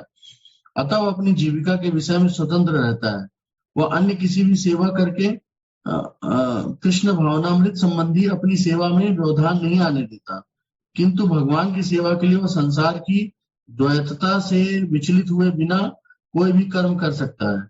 संसार की यह द्वैतता गर्मी सर्दी अथवा सुख दुख के रूप में अनुभव की जाती है। कृष्ण भावना भावित व्यक्ति द्वैतता से परे रहता है, क्योंकि कृष्ण को प्रसन्न करने के लिए वह कोई भी कर्म करने में झिझकता नहीं। अतः वह सफलता और असफलता दोनों में ही संभाव रहता है। ये लक्षण तभी दिखते हैं जब कोई दिव्य ज्ञान में पूर्णतः स्थित हो। ऊपर श्लोका में एक महत्वपूर्ण बात हम छोड़ दी, जो जिसके विषय में यहाँ पर तात्पर्य में गोपाल जी कह रहे हैं, शरीरम केवलम कर्मा। शरीरम केवलम कर्मा, ये बहुत महत्वपूर्ण शब्द है। ये लिमिट, ये मतलब ये अभी लिमिट बता रही है कि हम कहाँ तक हम काम कर सकते हैं, क्या सीमा है, हम कहाँ तक मेहनत कर सकते हैं। क्या हम 8 घंटा मेहनत करें, 10 घंटा मेहनत करें, कितना हम मेहनत करने की लिमिट है, इसका लिमिट बताया है। शरीरम केवलम कर्मा, केवल अपना शरीर को संभाल कर रखने के लिए जितना आपको जरूरत है उतना कमाने के लिए आपको कहा जा रहा है। उतना कमाने के लिए, अपना शरीर को स्वस्थ रखने के लिए, बस। ये नहीं कि ये खरीदना है, वो खरीदना है, फ्लैट खरीदना है, गाड़ी खरीदना है, घोड़ा खरीदना है, ये करना है, वो करना है, तो इन सारे चीजों के लिए पैसा कमाने के लिए नहीं कहा जा रहा है। Simply for the maintenance of the body, केवल शरीर को संभाल कर रखने के लिए जितना जो कुछ भी हमें सुविधाएं जरूरत है उतना हम प्रयास कर हम उतने चीजें हम एकत्रित करें, बस। तो दिस इज लिमिटिंग, क्या बाउंड्री है अपनी। इससे ज्यादा हम कर रहे हैं देन फिर हम, इसका मतलब हम समय बर्बाद कर रहे हैं। इसका मतलब समय पर, क्योंकि पैसा कमाना इतना आसान नहीं है। पैसा कमाना बहुत मेहनत की बात है, बहुत मेहनत की बात, बहुत टेंशन की बात है।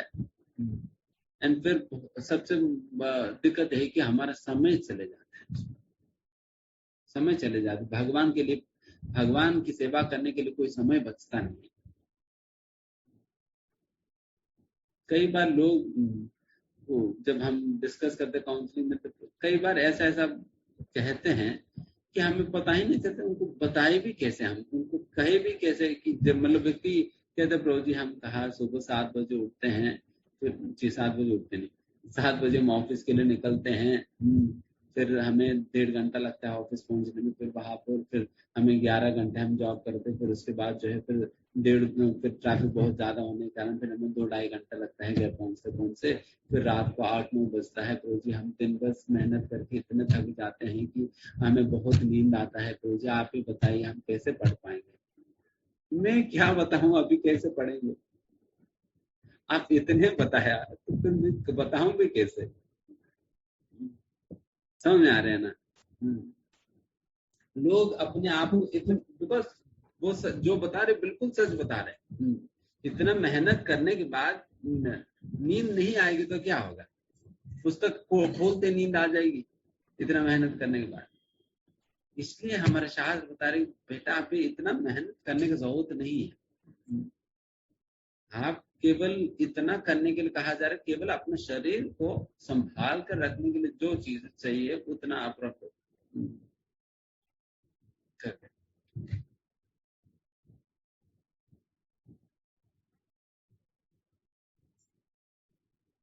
एंड इसमें इसलिए कह रहे कि उस प्रकार से जो कुछ भी वो अपनी मेहनत से जो भी कमाता है सच्चाई के साथ, उसी में वो संतुष्ट रहते हैं। ऑनेस्टली जो भी कमा रहे हैं उसी से संतुष्ट रहते हैं, ना किसी से भीख मांगता है, ना किसी से कोई ऋण लेता है।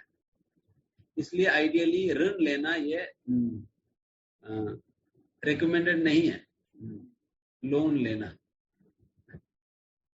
क्योंकि लोन ऋण लेना ये तो शास्त्र में चाणक्य पंडित कहते हैं, चाणक्य नीति में, कि रन जो है ये आग की तरह है, आपको पता भी नहीं चलेगा कि कब ये मुझे पूरा खा गई, पता भी नहीं चलेगा। बहुत डेंजरस है रन। रन लेकर घर बनाना, ये करना वो करना, जो बहुत ही मजबूरी है देन फिर ठीक है, बट जब इतना मजबूरी नहीं है तो देन फिर बेहतर बचे रहे। लोग तो बहुत सारे प्रलोभन देंगे, देखो आप बहुत आसानी छोटे छोटे ईएमआई में आप गाड़ी मिल जाएगी, केवल 1000 रुपए महीना गाड़ी आपके घर। गाड़ी के चक्कर में केवल 1000 रुपए जाए, कोई बात नहीं हम देते हैं, देन फिर पता नहीं क्या होता है। वो 1000 रुपए में थोड़ी गाड़ी देने वाला है, गाड़ी की कीमत पूरा लेगा, उससे काफी ज्यादा ही लेगा। इसलिए क्योंकि हम खुद अपने जीवन में भी देख चुके हैं, हमारे घर पे भी हमने देखा है किस प्रकार से ऋण लेने पे कितना नुकसान होता है, कितना टेंशन होता है। तो उन सारे चीजों से बचे रहो, क्योंकि हम टेंशन लेना भगवान की सेवा के लिए, फिर वो सेवा में मन नहीं लगेगा, अगर दूसरा टेंशन आ गया तो।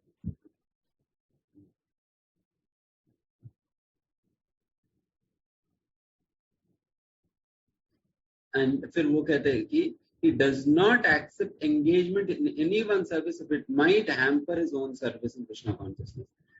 हम कोई भी ऐसा सेवा स्वीकार नहीं करनी चाहिए, चाहे घर पे, हम ऑफिस में या कहीं पर भी, जो कि हमारा कृष्ण भावनामृत में किसी भी प्रकार का बाधा ना बने। बाधा हो तो वैसा कार्यों को हम स्वीकार नहीं करना है। कई बार हमारे बॉस हमें कह सकते हैं, देखो तुम थोड़ा सा ओवर टाइम आप रुक जाएंगे तो हम आपको एक्स्ट्रा पेमेंट दे देंगे। फिर कहेंगे नहीं, आपके रात का डिनर हम यहाँ करा देंगे, तुम रुक जाओ। जब कंपल्सन नहीं है तो फिर पिज्जा के चक्कर में, ड्रिंक के चक्कर में, एक्स्ट्रा सैलरी के चक्कर में नहीं रुकने, क्योंकि रुक जाएंगे तो फिर हमारा समय बर्बाद हो जाएगी।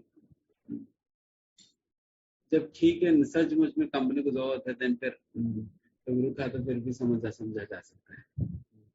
बट केवल ऐसा लालच तो, प्रलोभन तो दिखाएंगे अपने ऊपर वाले। माए तो यही है, माए का काम ही यही कि बिस्किट फेंकती रहती है। जैसा कुत्ते होते हैं ना,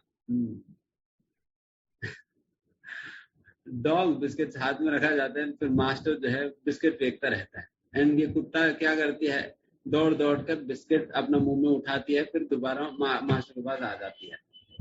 देन फिर मास्टर दूसरा बिस्किट फेंकते, ठीक है अभी बाहर फेंकता हूँ, जाओ जाओ। देन हम पता नहीं चल रही कि माया के बिस्किट में हम फंस जा रहे हैं। माया बिस्किट फेंकती ही रहती है, ये करो वो करो, देन फिर वहां पर जाएंगे तो आपको एक्स्ट्रा सैलरी मिल जाएगी, आप ये करेंगे तो देन फिर आपको प्रमोशन हो जाएगी।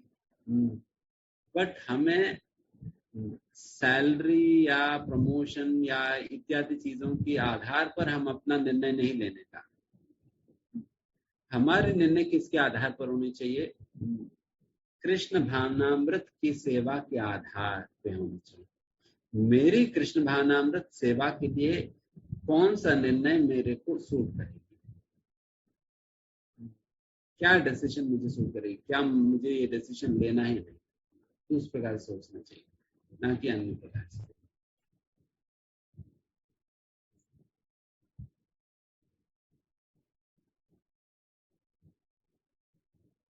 एंड फिर वही दूसरी ओर, जब कृष्ण भावनामृत की कार्यों के लिए अगर उन्हें कितना भी तकलीफ को झेलना पड़े, किसी प्रकार का द्वंद्व को झेलना पड़े, गर्मी हो ठंडी हो कुछ भी हो, फिर वो कार्य करेगा। ऐसे नहीं कि ठंडा मौसम आने पे सुबह उठना बंद कर देंगे, या गर्मी आने पे हम भगवान को खाना बनाना बंद कर देंगे, नहीं। जिस प्रकार से एक स्त्री गर्मी आने पर भी रसोई घर में जाकर खाना बनाकर अपना परिवार को खिलाती ही है, द्वंद्व को सहनते हुए, उसी प्रकार से हमें द्वंद्वों को सामना करते हुए आप अपना सेवाओं को हमें जारी रखना है।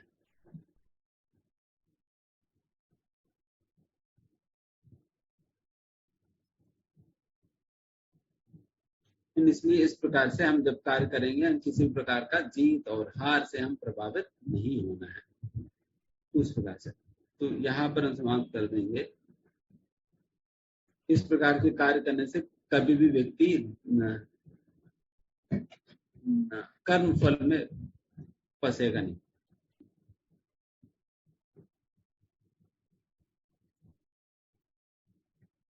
तो 23वां श्लोक का भी इसी के संबंधित है। ये सेक्शन कंप्लीट हो जाएगी। ये एक पढ़ लेते थे। गत संगस्य मुक्तस्य ज्ञानावस्थित चेतसः यज्ञाचरत कर्म समग्रम प्रबलीयते।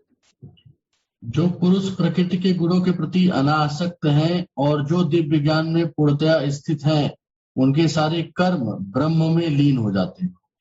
तात्पर्य पढ़ना पड़ेगा। हाँ, पढ़िए। तात्पर्य पूर्ण रूपेण कृष्ण भावना भावित होने पर मनुष्य समस्त द्वंद्वों से मुक्त हो जाता है और इस तरह भौतिक गुणों के कलमश से भी मुक्त हो जाता है। वह इसलिए मुक्त हो जाता है क्योंकि वह कृष्ण के साथ अपने संबंध की स्वाभाविक स्थिति को जानता है। फल स्वरूप उसका चित्त कृष्ण भावनामृत में विचलित नहीं होता। अतएव वह जो कुछ भी करता है वो आदि विष्णु कृष्ण के लिए होता है।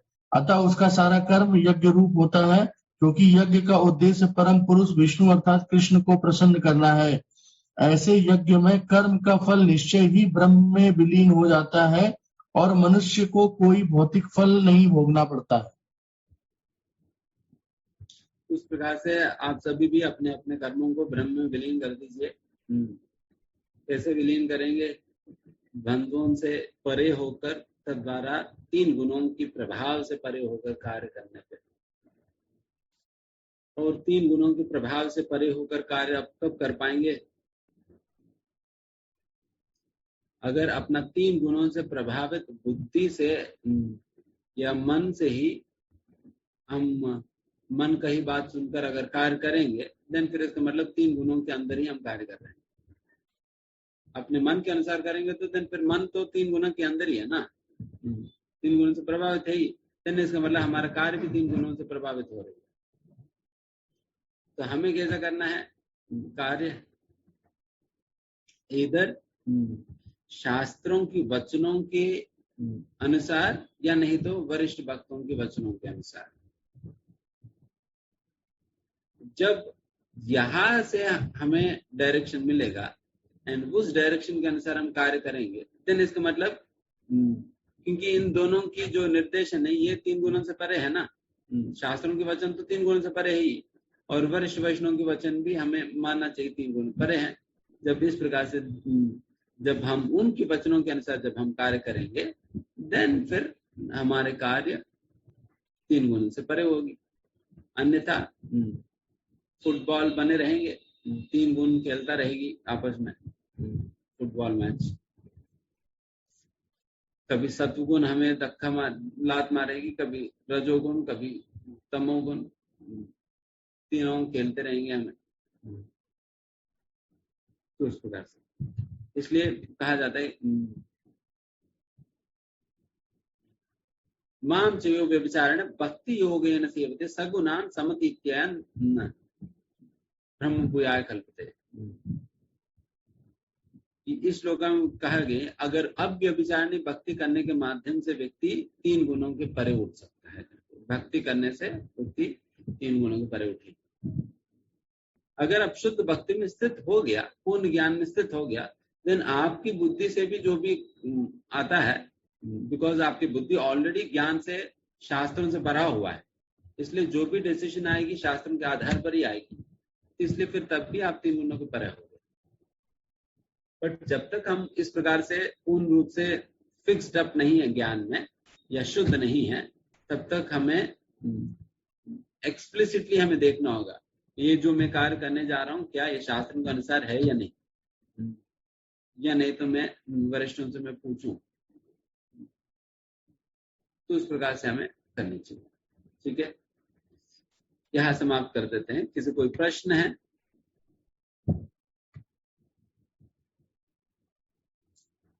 हरे कृष्णा। भक्त खुद को अनम्यूट करके प्रभु जी से अपने जिज्ञासा रख सकते हैं।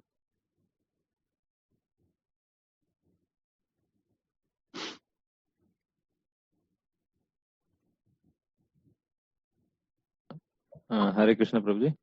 हरे कृष्ण। मेरा एक प्रश्न है प्रभु जी। Thank you so much for so many points. प्रभु जी, जैसे एक श्लोका में 4.21 इसमें जैसे बताया प्रभुपाद जी ने शुरू में कि जो माइंड एंड इंटेलिजेंस रहता है एक भक्त का, वो फुली कंट्रोल्ड होना चाहिए। आपने प्री रिक्विजिट बताया, and then he can consider कि जो इसकी उसकी जो एक्टिविटीज हैं that can be done through him by the supreme, ऐसा। So, अगर हम अर्जुन का एग्जांपल लें, so Arjun heard Bhagavad Gita in the battlefield, and फिर भगवत गीता सुनने के बाद पहला तो यही मेरा जिज्ञासा है कि क्या ये माना जा सकता है कि then after hearing Bhagavad Gita his mind and intelligence are fully controlled, because if you apply to our self, क्योंकि उनके साथ तो पर्सनली भगवान थे ही, but we have the words of Krishna which we cannot comprehend that easily. हम पूरी तरह से ऑब्जर्व तो नहीं कर पाते.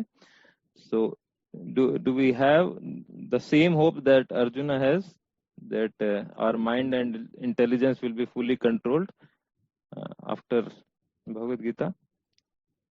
This is my first part of the question. इसके विषय में प्रभुपाद जी ही एक बार बताते हैं, we are no less fortunate than Arjuna. Arjun कितना भाग्यवान है उतना ही भाग्यवान हम भी हैं, क्योंकि जो शब्द अर्जुन के अंदर परिवर्तन लाई है वही शब्द आज भी हमारे लिए उपलब्ध है।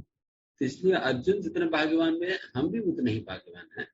बट प्रॉब्लम है कि अर्जुन जिस प्रकार से उस भाग्य को स्वीकारा तो उस प्रकार से हम स्वीकार नहीं कर पाए। तो ये डिफरेंस है। बिकॉज भगवान और भगवान के शब्द एब्सोल्यूट लेवल पर, भगवान भगवान के नाम भगवान के शब्द में किसी प्रकार का अंतर है ही। तो भगवान के शब्द अगर हमारे पास है तो इसका मतलब यही कि भगवान भी हमारे साथ है, इसमें कोई ये नहीं। सो प्रभु जी, जैसे माइंड और इंटेलिजेंस का यहाँ पर प्रश्न रखा गया कि फुली कंट्रोल्ड होते हैं, so then after hearing Bhagavad Gita can it be said that अर्जुना's mind and intelligence they were fully controlled? और यस, डेफिनेटली फुली कंट्रोल मतलब कंट्रोल तो फुल्ली कंट्रोल मतलब कंट्रोल तो किसी न किसी के हाथ में होना होगा ना। आप गाड़ी बंद करके कह नहीं सकते अब गाड़ी फुल कंट्रोल में है। गाड़ी सेल्फ बंद कर दिया, चाबी बंद कर दिया और कहेंगे तो जी गाड़ी फुल कंट्रोल में है। अरे गाड़ी कंट्रोल नहीं हो तो क्या होगा? फुल कंट्रोल नहीं हो उसमें तो खड़ा कर दिया। रैदर जब चला रहे हैं तब भी कंट्रोल में होना है। इसका मतलब फिर कोई ना कोई कंट्रोल में है, किसी न किसी के अनुसार चल रहे हो गाड़ी। तो इस प्रकार से भगवान की कंट्रोल में, भगवान के कंट्रोल में वो अपना मन और बुद्धि को दे दिया उस प्रकार से। सो प्रभु जी, actually I wanted to know, क्योंकि प्रभुपाद जी ऐसा बोले कि Arjun is a perfect devotee, and फिर एक परफेक्ट डिवोटी का क्या ये क्वालिफिकेशन मैंडेटरी होता है that his mind and intelligence are fully controlled? if it is not fully controlled, does he not qualify for being a faithful devotee of the Lord? देखिए, fully control का मतलब जैसे मैंने कहा, if we are using our mind and intelligence in the service of the Lord, इसमें fully control ही है। अगर गाड़ी सही रास्ते में चल रही है देन आप कह सकते हैं गाड़ी फुल कंट्रोल में है। अगर रास्ते से हटके इधर उधर जा रहे तो फुल कंट्रोल नहीं है। रास्ते में ही चल रहे तो फिर फुल कंट्रोल। उसी प्रकार से अगर भगवान के वचनों को हम अपना जीवन उतार कर पालन कर रहे तो फुल्ली कंट्रोल है।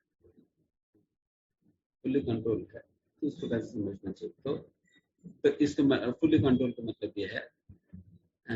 एंड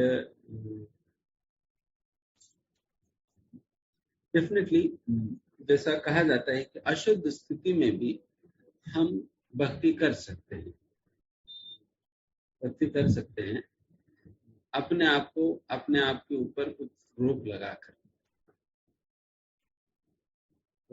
हम अशुद्ध स्थिति में भक्ति किया जा सकता है। इसलिए कोई ये नहीं कह सकता प्रभु जी मैं इतना गया गुजरा हूं कि मैं कुछ कर ही नहीं सकता।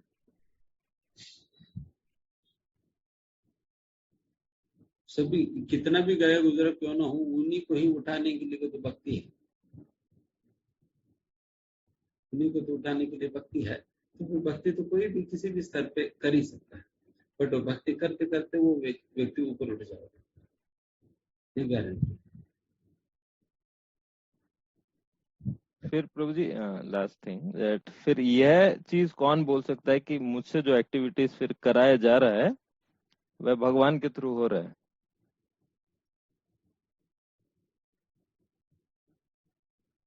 वो एक्चुअली में तो वही शुद्ध भक्त कह सकते हैं, मतलब जिनकी, जैसा कि मैंने कहा ना कि अशुद्ध अवस्था में भी भक्ति किया जा सकता है करके। जैसे अशुद्ध अवस्था मतलब 3 गुणों से प्रभावित मन, 3 गुण से प्रभावित बुद्धि, बट उस स्थिति में हम अपना बुद्धि को उपयोग ना करके हम शुद्ध भक्तों को बुद्धि के अनुसार कार्य करें। प्रभु जी मेरा बुद्धि ऐसे ही खराब है, आप बताइए मैं क्या करूं। दिन इसका मतलब क्या हुआ, मैं अशुद्ध हूं फिर भी मैं शुद्ध भक्ति कर रहा हूं, बिकॉज मैं शुद्ध भक्तों की कहने की हिसाब से मैं कार्य कर रहा हूं। उसी प्रकार से मैं शास्त्रों से मैं अपना निर्देशन प्राप्त करूंगा, शास्त्रों में इस प्रकार से बताइए, शास्त्रों जिसके अनुसार मैं कार्य करूंगा।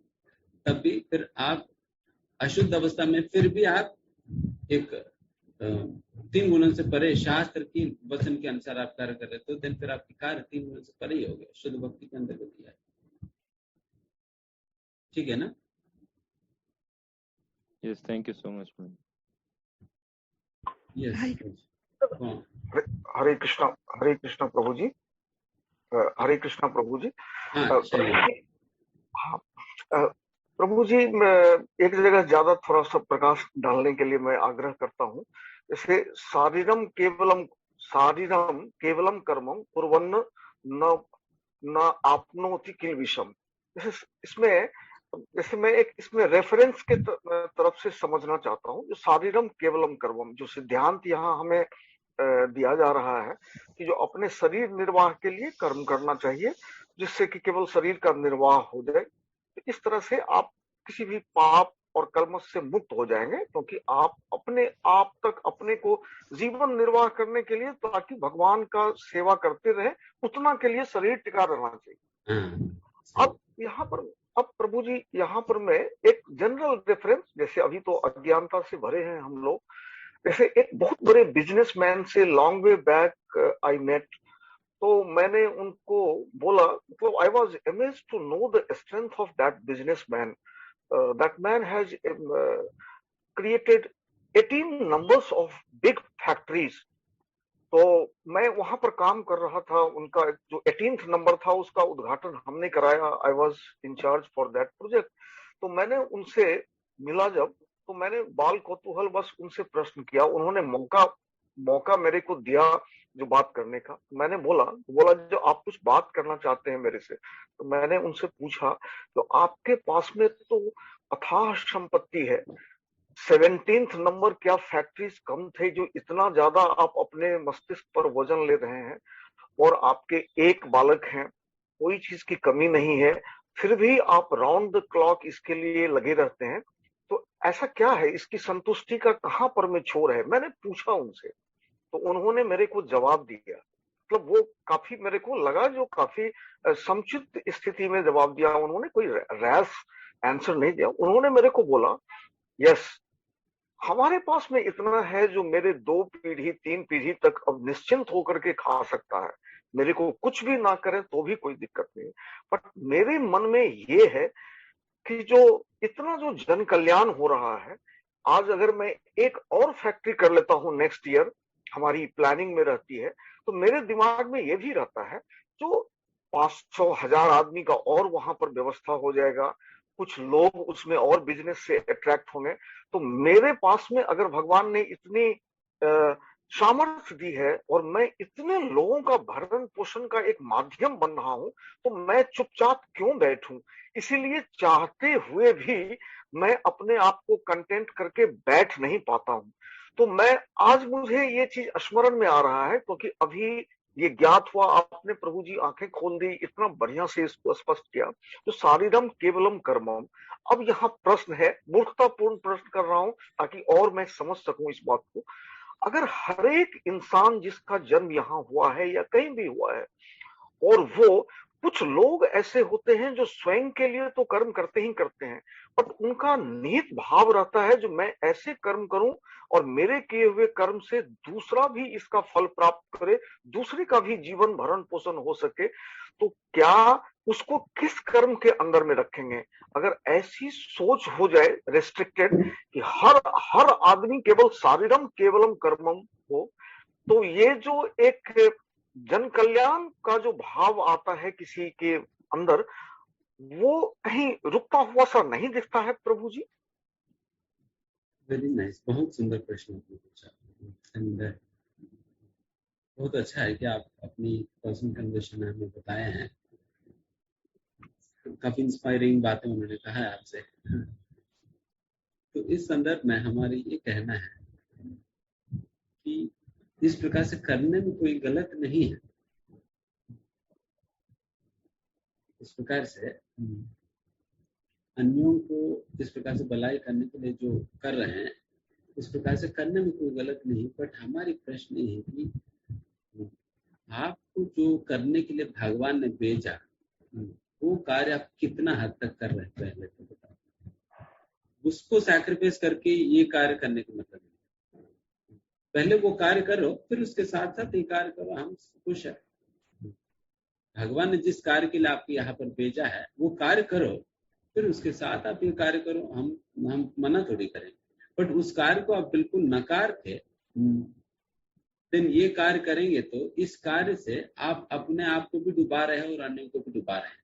क्योंकि इस प्रकार के कार्यों को हमारे शास्त्रों में इसका निर्वचन कहा जाता है एक्सटेंडेड सेंस ग्रेटिफिकेशन। एक होता है अपने इंद्रियों को तृप्त करना एंड दूसरा अन्यों की इंद्रियों को तृप्त करना। इस प्रकार की सेवा जो है केवल अन्यों की इंद्रियों को तृप्त करने का ही प्रयास है, बट अल्टीमेटली ये भी इंद्रिय तृप्ति के अंदर ही आता है, जिसकी वजह से लोग इस भौतिक दुनिया में फंसे पड़े।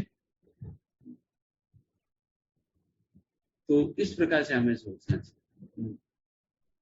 नहीं तो लोग, मतलब वैसे तो अच्छा लगता है लोगों को इस प्रकार की कार्य करने में और वैसा कहने में, क्योंकि काफी सम्मान होता है, काफी कुछ अच्छा होता भी है। बट ये वैसा भौतिक दृष्टि से एक अच्छा कार्य है, बट आध्यात्मिक दृष्टिकोण से मूर्खता है। यस, मैं बोलूं? हाँ, यस प्रभु राजेश। हरे कृष्ण प्रभु जी।